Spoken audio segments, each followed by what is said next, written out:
నమస్తే. నేను మీ బాబీ వర్ధన్. బీబీసీ వాయిస్ ఛానల్లోని కామెంటరీ బాక్స్ కార్యక్రమానికి స్వాగతం. వారం వారం వార్తా సమాహారం కార్యక్రమంలో ఈ వారంలో జరిగిన ముఖ్యమైన వార్తాంశాల గురించి విశ్లేషణ చేయడానికి నేను మీ ముందుకు వచ్చాను. వాటిల్లో అతి ముఖ్యమైన వార్తాంశం, రాష్ట్రానికి మరో 3 జిల్లాలు రాబోతున్నాయి. మన రాష్ట్రం విడిపోయిన తర్వాత ఆంధ్రప్రదేశ్ రాష్ట్రానికి 13 జిల్లాలు, తెలంగాణ రాష్ట్రానికి 10 జిల్లాలు రావటం మనకు గుర్తుండే ఉంటుంది. సో ఆ 10 జిల్లాలను అప్పటి ముఖ్యమంత్రి కేసీఆర్ 32 జిల్లాలుగా మారిస్తే, ఆ తర్వాత అధికారంలోకి వచ్చిన చంద్రబాబు నాయుడు వాటి జోలికి వెళ్ళలేదు. ఆ తర్వాత అధికారంలోకి వచ్చిన జగన్మోహన్ రెడ్డి ఈ జిల్లాలను 13 నుంచి 26 అంటే రెట్టింపు చేశారు. వాటిల్లో కూడా కొంత అవకతవకలు ఉన్నాయని, అక్కడక్కడ అసంతృప్తులు ఉన్నాయని కూటమి ప్రభుత్వం అధికారంలోకి రాగానే చెప్తూ వస్తుంది. ఇప్పుడు 3 కొత్త జిల్లాలను ఏర్పాటు చేయడానికి సన్నాహాలు ప్రారంభించింది. దీనికోసం మంత్రివర్గ ఉపసంఘాన్ని ఏర్పాటు చేస్తే వాళ్ళు అధ్యయనం చేసి ఆ నివేదికను ముఖ్యమంత్రికి సమర్పించారు. ఆయన సూత్రప్రాయంగా దీనికి ఓకే చేసినట్టుగా కనిపిస్తోంది. ఒకవేళ అది సాకారమైతే మనకి కొత్తగా పోలవరం, మార్కాపురం, మదనపల్లి ఈ 3 కొత్తగా జిల్లాలు వచ్చాయి. అంటే ప్రకాశం జిల్లాలో మార్కాపురం వస్తుంది. అలాగే పోలవరం మన ఆంధ్రప్రదేశ్కు జీవనాడిగా కాబోతున్న పోలవరాన్ని ఒక జిల్లాగా మారిస్తే ఎలా ఉంటుంది అని చెప్పి దాన్ని కూడా ఒక చేశారు. ఇక అలాగే చిత్తూరు విషయంలోకి వచ్చేసరికి మదనపల్లి జిల్లా కేంద్రం చేయాలని అప్పటి నుంచి డిమాండ్ ఉన్నట్టుంది. సో దాన్ని కూడా ఇప్పుడు జిల్లాగా చేయబోతున్నాం. దీంతో పాటుగా ఒక 5 కొత్తగా రెవెన్యూ డివిజన్లు కూడా ఏర్పాటు చేయబోతున్నారు. అంటే సాధారణంగా ఇలాంటివన్నీ పాలనా సౌలభ్యం కోసం, అధికార వికేంద్రీకరణ కోసం చేస్తారు. మళ్ళీ కొత్తగా కలెక్టరేట్లు అవన్నీ వస్తాయి. అది కొంత శుభమైన పరిణామంగానే మనం చెప్పుకోవాలి. ఇప్పుడు కొత్తగా రాబోతున్న వీటిల్లో అనకాపల్లి జిల్లాకు నక్కపల్లి ఒక కొత్త రెవెన్యూ డివిజన్ కాబోతుంది. అలాగే సత్యసాయి జిల్లాలో మడకశిర, అలాగే నంద్యాలలో బనగానపల్లి రాబోతుంది. మదనపల్లికి పీలేరు, ప్రకాశం జిల్లాలకు వచ్చేసరికి అద్దంకిని కొత్త రెవెన్యూ డివిజన్గా ఏర్పాటు చేయబోతున్నారు. సో దీనికి ఏమైనా అభ్యంతరాలు ఉంటే తెలియజేయడానికి ఒక నెల రోజుల పాటు సమయాన్ని ఇచ్చారు. కానీ కొంత అసంతృప్తి ప్రజల్లో దీని పట్ల మిశ్రమ స్పందన ఉన్నది. ఎవరైతే ఆ జిల్లాలు కావాలని కోరుతున్నారో వాళ్ళు సంతోషాన్ని వ్యక్తం చేస్తే, ఆ జిల్లాలు ఏర్పాటు అవటం వల్ల ఆ వనగూడి నష్టాలను చవి చూస్తున్న వాళ్ళు మాత్రం అంతగా సంతృప్తిగా లేనట్టు కనిపిస్తుంది. ఏదేమైనా ప్రభుత్వం నిర్ణయం తీసుకుంది. ఒక నెల రోజుల పాటు ఎవరైనా అభ్యంతరాలు ఉన్నా, లేకపోతే ఏమైనా కొత్తగా సలహాలు ఇవ్వాలన్నా సమయాన్ని ఇచ్చారు. ఆ తర్వాత దీన్ని నోటిఫై చేసి మనకి మొత్తం 29 జిల్లాలు మనకు వచ్చే అవకాశం ఉంది.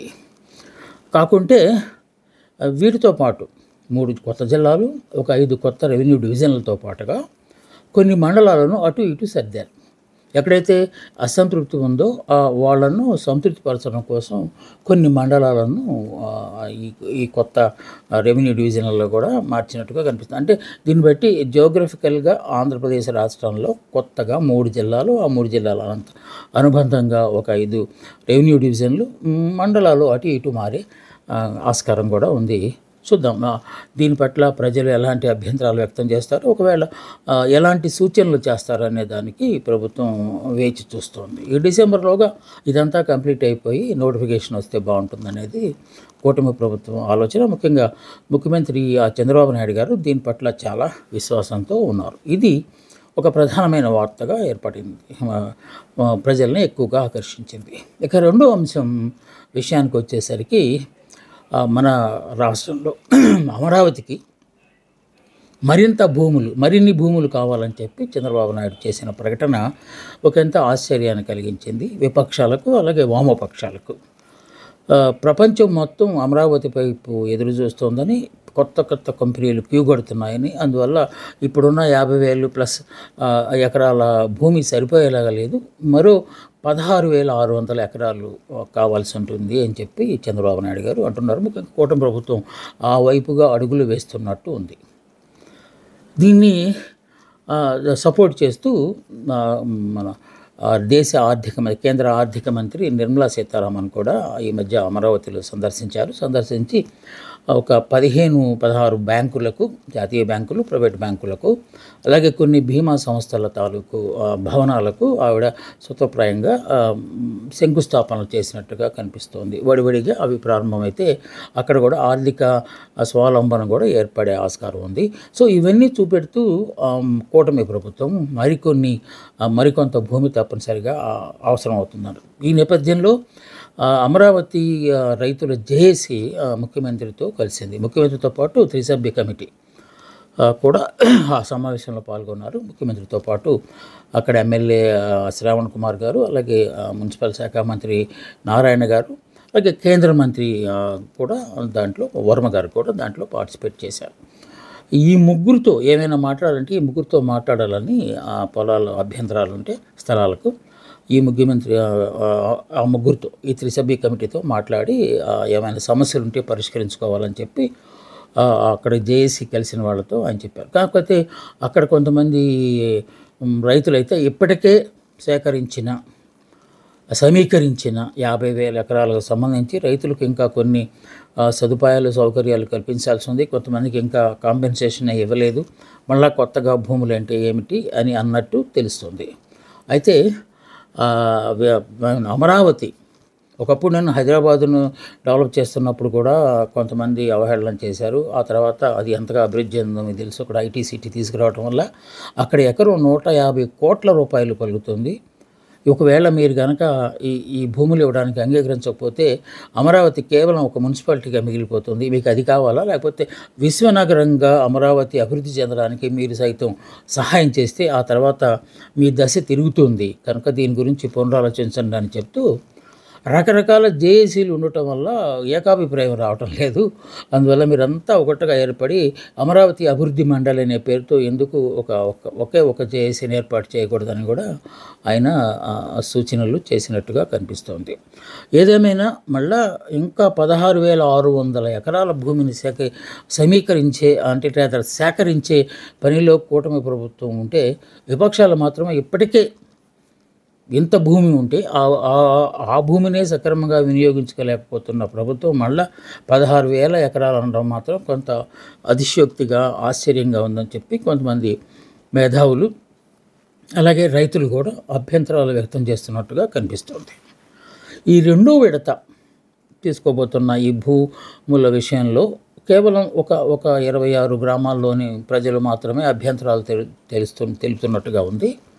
ఒకవేళ మీరు కనుక ఈ జనవరి 1 లోపు కనుక మీరు స్వచ్ఛందంగా భూములు కనుక ఇవ్వకపోతే వాటిని సేకరించడానికి ప్రభుత్వం తప్పనిసరిగా నోటిఫికేషన్ జారీ చేస్తుంది అని చెప్పిన 24 గంటల్లోనే నోటిఫికేషన్ కూడా వచ్చేసింది. 16,666 ఎకరాల భూమిని సేకరించేందుకు కూటమి ప్రభుత్వం సమాయత్తమైనట్టుగా కనిపిస్తోంది.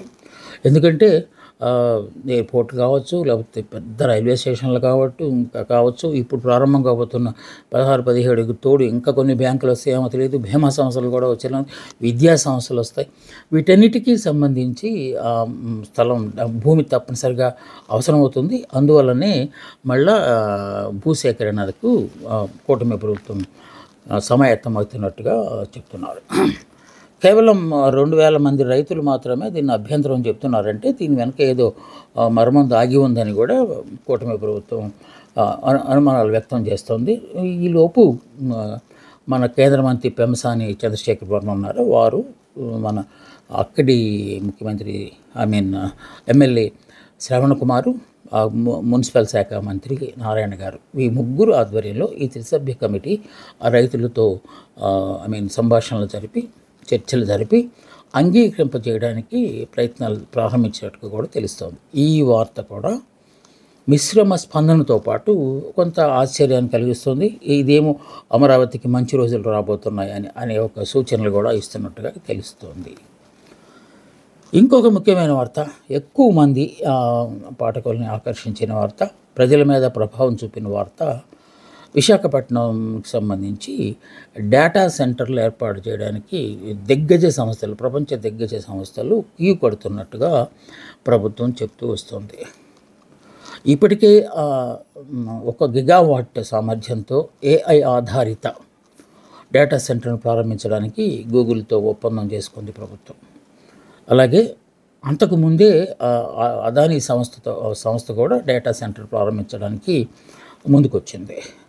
సో దానికి కూడా కొంత స్థలాన్ని కేటాయించారు. ఇప్పుడు కొత్తగా రిలయన్స్ సంస్థ కూడా 1 గిగావాట్, గూగుల్ ఎంత సామర్థ్యంతో వస్తుందో రిలయన్స్ కూడా అదే సామర్థ్యంతో ఏఐ ఆధారిత గూగుల్ డేటా సెంటర్ను ప్రారంభించడానికి సుముఖత వ్యక్తం చేసింది. దానికి సంబంధించి ఇప్పుడు చర్చలు కూడా జరుగుతున్నట్టు ఉన్నాయి.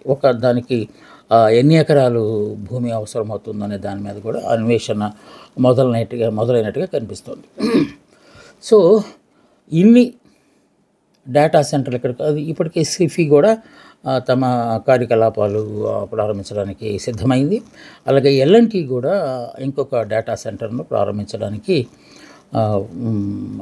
భూములు కావాలని చెప్పి అర్జీ పెట్టుకున్నది. దానికి కూడా ప్రభుత్వం కేటాయించే దిశలో అడుగులు వేస్తున్నట్టు కనిపిస్తుంది. ఇదంతా శుభసూచకము. విశాఖపట్నం అనేది ప్రపంచానికే ఒక డేటా సెంటర్గా మారబోతుంది. గూగుల్ చెప్పినట్టుగా అమెరికా వెలుపల ఇంత పెద్ద డేటా సెంటర్ను ప్రారంభించడం ఇదే తొలిసారంటున్నారు. అదే సామర్థ్యంతో మన భారతదేశ దిగ్గజ సంస్థ రిలయన్స్ కూడా 1 గిగావాట్ సామర్థ్యంతో డేటా సెంటర్ను ప్రారంభించడం అనేది కూడా వస్తుంది. ఇక భూములు అక్కడక్కడ సేకరణ, అనకాపల్లి జిల్లాలో కొన్ని, విశాఖపట్నం జిల్లాలో కొన్ని, ఇలాగ కొన్ని భూములు సేకరించి వాళ్ళకి ఎర్మార్క్ కూడా చేసినట్టుగా కనిపిస్తుంది. కాకుంటే ఇదంతా ఒక ప్రక్క సంతోషించాల్సిన అంశమే అయినప్పటికీ ఆ మధ్య భారత జనతా పార్టీ రాష్ట్ర అధ్యక్షులు మాధవ్ గారు, అలాగే అదే పార్టీకి బీజేపీకి సంబంధించిన విష్ణుకుమార్ రాజు గారు ఒక బాంబు పేల్చారు. వీటి మీద ఎక్కువ ఉద్యోగాలు వస్తాయని మాత్రం ఆశలు పెట్టుకోవద్దు. ఈ డేటా సెంటర్లు మాత్రమే కాల్ సెంటర్స్ కాదు. ఈ డేటా సెంటర్లో పరిమితి సంఖ్యలో మాత్రమే ఉద్యోగ అవకాశాలు వస్తాయి తప్ప లక్షల్లో మాత్రం రావని మీరు ఆశలు పెట్టుకోవద్దు అని చెప్పి వారు ఒక అధికారిక ప్రకటన చేసిన తర్వాత నిరుద్యోగ యువతల్లో కూడా కొంత అనాసక్తి లేకపోతే నిరాశ మొదలైంది. సో గూగుల్తో పాటు ఇంకా పెద్ద పెద్ద సంస్థలు వచ్చి విశాఖపట్నంలో డేటా సెంట్రల్ కనుక ఏర్పాటు చేస్తే మాకేమిటట అని ఇక్కడి యువత ఆందోళన చెందుతున్నారు, అలాగే ప్రశ్నిస్తున్నారని కూడా తెలుస్తుంది. దీనికి తోడు ఉత్తరాంధ్రకి మంచి రోజులు వచ్చాయని చెప్పి ప్రభుత్వం ఇంకొక సమాచారాన్ని కూడా ఇచ్చింది. అదేంటంటే ఆస్ట్రేలియాకు చెందిన కొన్ని కంపెనీలు, దిగ్గజ సంస్థలు శ్రీకాకుళం జిల్లాలో పెద్ద భారీ స్థాయిలో ఈ డేటా సెంటర్లు ఏర్పాటు చేయడానికి దాదాపు 12 గిగావాట్లు, అంటే ప్రపంచం మొత్తానికి సరిపోయేంత డేటా ఇక్కడ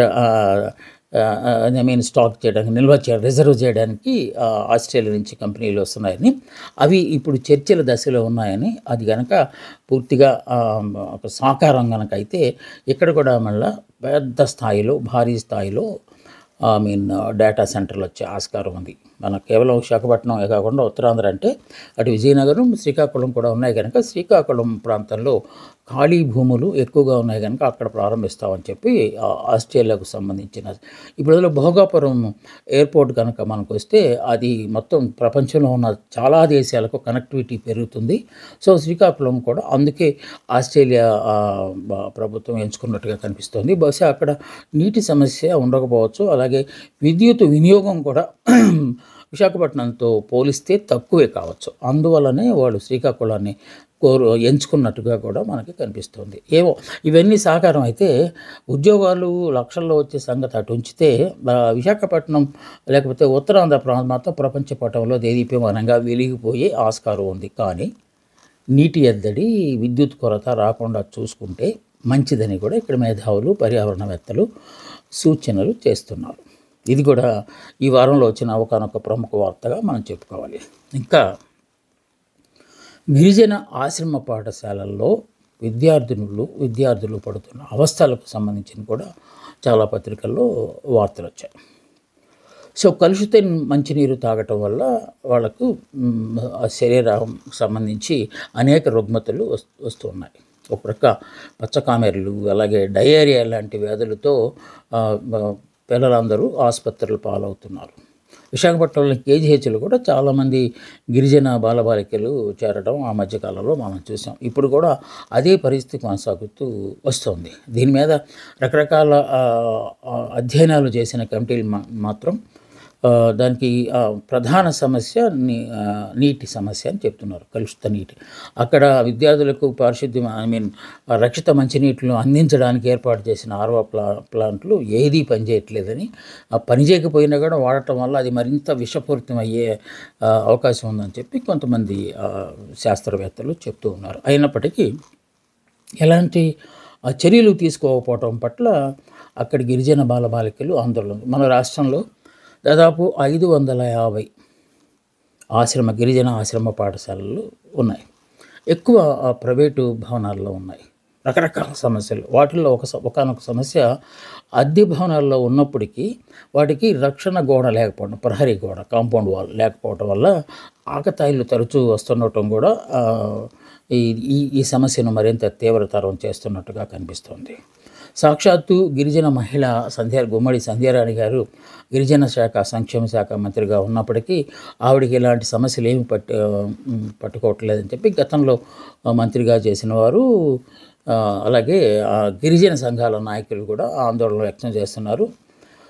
కేవలము కొన్ని మరమ్మతులు చేయడానికి, ముఖ్యంగా ఈ భవంతులే అద్దెకి తీసుకున్న భవంతులు కూడా స్లాబ్ నుంచి పెద్ద పెద్ద చెక్కులు ఊడి విద్యార్థుల మీద పడి తలలు పగులుతున్నాయని, వాటికి రిపేర్లు కావాలని ఎప్పటి నుంచి అడిగామని, వర్షం పడుతున్నప్పుడు వర్షపు నీరు స్లాబ్లో నుంచి లోపల కారుతోంది, దాన్ని కూడా రిపేర్ చేయాలని, ఇలా రకరకాల మరమ్మతులు ఉండగా ఈ మరమ్మతులు అన్నీ చేయడానికి కేవలం 30 కోట్ల రూపాయలు మాత్రమే కేటాయించటం అనేది ఇప్పుడు ఒక పెద్ద వార్తగా కనిపిస్తోంది.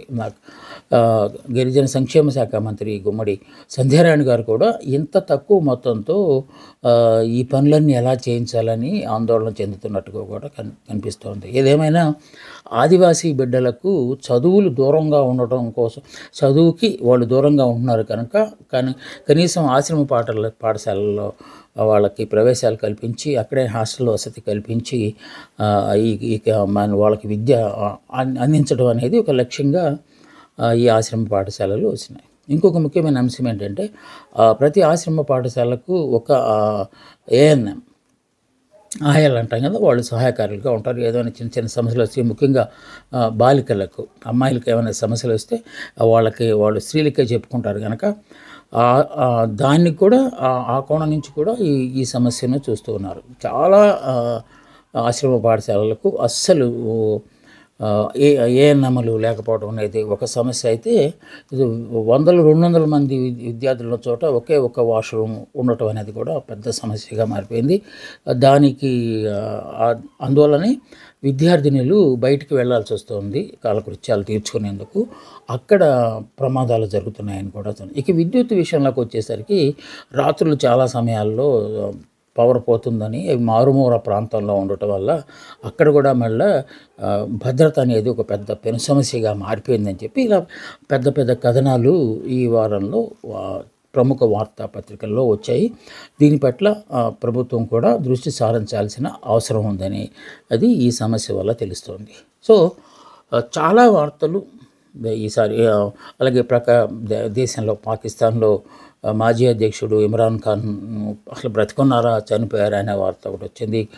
కుటుంబ సభ్యులతో వెళ్ళి అతనితో ములాఖాత్ చేశారని కొన్ని మీడియా వార్తలు వస్తూ ఉంటే అసలు కుటుంబ సభ్యులకి అతను ఎక్కడున్నాడో కూడా తెలియకుండా పోయింది. ప్రభుత్వం మాత్రం అబద్ధాలు చెబుతోంది, ఆయన అసలు ఉంచారో చంపేశారో అనే ఒక వార్త ఇప్పుడు ప్రపంచ దేశాలను ఆకర్షిస్తున్నట్టుగా కనిపిస్తోంది. మొన్న గతంలో మనం చెప్పుకున్నట్టుగా బంగ్లాదేశ్ నేత మేడంను కూడా ఉరిదీసే కార్యక్రమాన్ని మరోసారి పునరుద్ఘాటిస్తూ అన్ని న్యాయస్థానాల్లో ఒకే తీర్పు చెప్పి ఆవిడకి మాత్రం శిక్ష ఖరారయ్యే ఆస్కారం ఉంది. ఆవిడ ఇప్పటికీ భారతదేశంలో ఆవాసం కల్పించుకున్నారు, ఆశ్రయం తీసుకున్నారు కనుక ఆవిడని అప్పచెబుతారా లేదనేది కూడా ఒక ప్రశ్నగా ఉంది. ఇంకా అంతర్జాతీయ సమస్యలు చాలా ఉన్నాయి. అలాగే తుఫాను మరోసారి మన రాష్ట్రానికి కూడా పెను ప్రమాదంగా వచ్చే అవకాశం ఉందని చెప్తున్నారు. ఇప్పటికే తమిళనాడులో తీవ్రమైన వర్షాలు పడుతున్నాయి, అది ఆంధ్రప్రదేశ్ వైపు పయనిస్తోంది అని చెప్పి ఒక వార్త వస్తుంటే రైతులు గుండెలు భయాందోళనతో ఉన్నట్టుగా కనిపిస్తుంది. ఇవి ఈ వారం వార్తా సమాహారంలో కొన్ని ముఖ్యమైన అంశాలను నేను మేము ముందుకు తీసుకొచ్చే ప్రయత్నం చేశాను. మళ్ళీ వచ్చే వారం మరికొన్ని వార్తలు తీసుకొని నేను మీ ముందుకు వస్తాను. అందాక సెలవు. నమస్తే, మీ బాబీ వర్ధన్.